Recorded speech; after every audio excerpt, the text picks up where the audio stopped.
We live in a time where certainty is currency. From the minute we wake up, we crave control.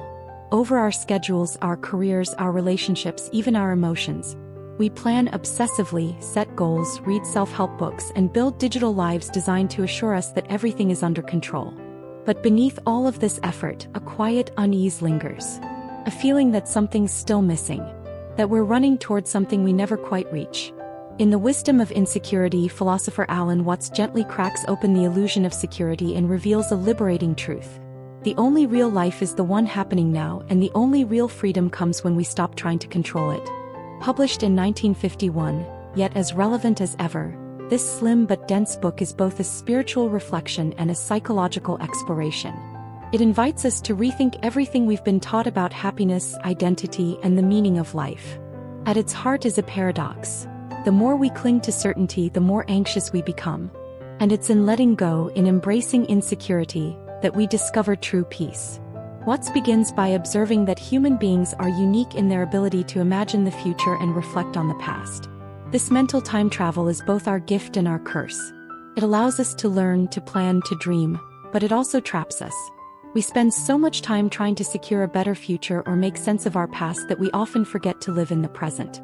He calls this the age of anxiety, a time where modern people, despite having unprecedented comfort and convenience, are plagued by chronic worry, existential dread, and spiritual emptiness. Why is that? Watts argues it's because we've mistaken symbols for reality. We live in our thoughts, in our ideas about life instead of life itself. We confuse money for wealth, words for truth, and goals for meaning. We've built a world so focused on progress that we've forgotten how to simply be.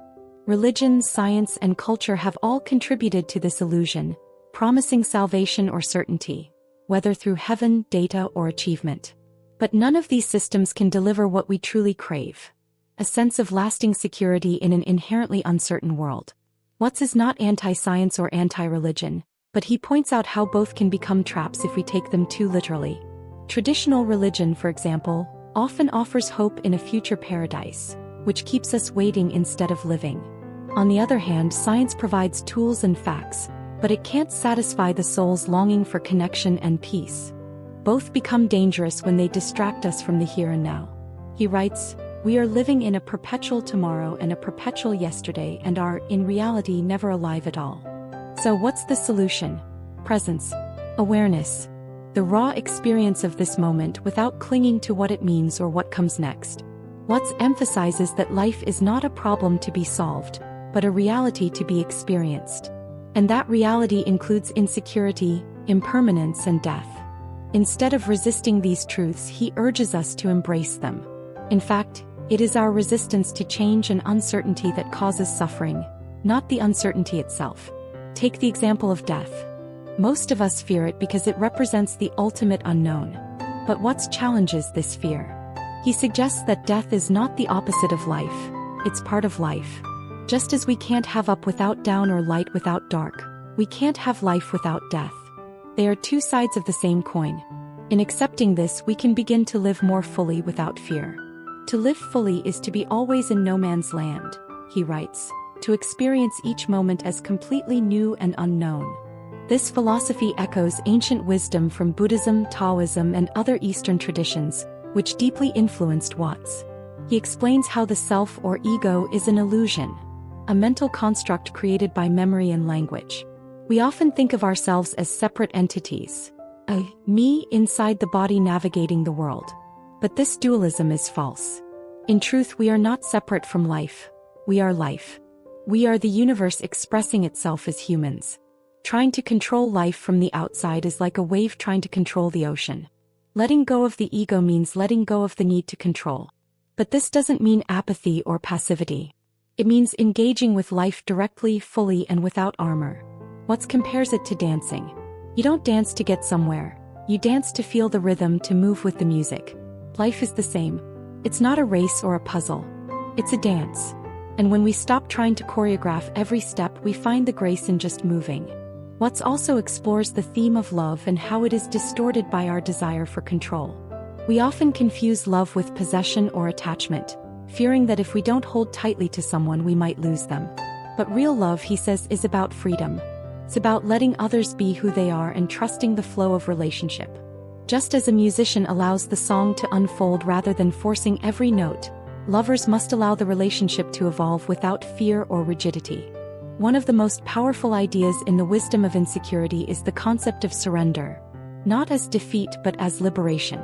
In Western culture, surrender often carries negative connotations, suggesting weakness or failure.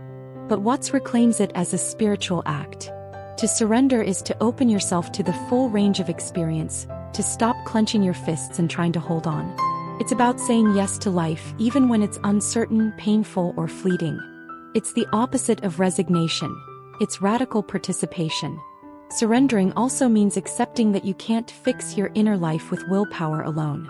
So many of us are locked in internal battles, trying to stop worrying, to be better, to feel different. But, as Watts points out, trying to control your thoughts or emotions often leads to more suffering. The mind becomes a dog chasing its tail. The more you try to escape discomfort, the more tightly it grips you. The paradox is that freedom comes when you stop trying to be free. Peace arises when you stop resisting the lack of peace. Watts illustrates this with the metaphor of water. Water flows effortlessly. It adapts. It doesn't cling or resist. And yet it's powerful, able to carve canyons and move mountains over time. In the same way, the wise person moves with life, not against it. They understand that insecurity is not a problem to solve, but a truth to live with.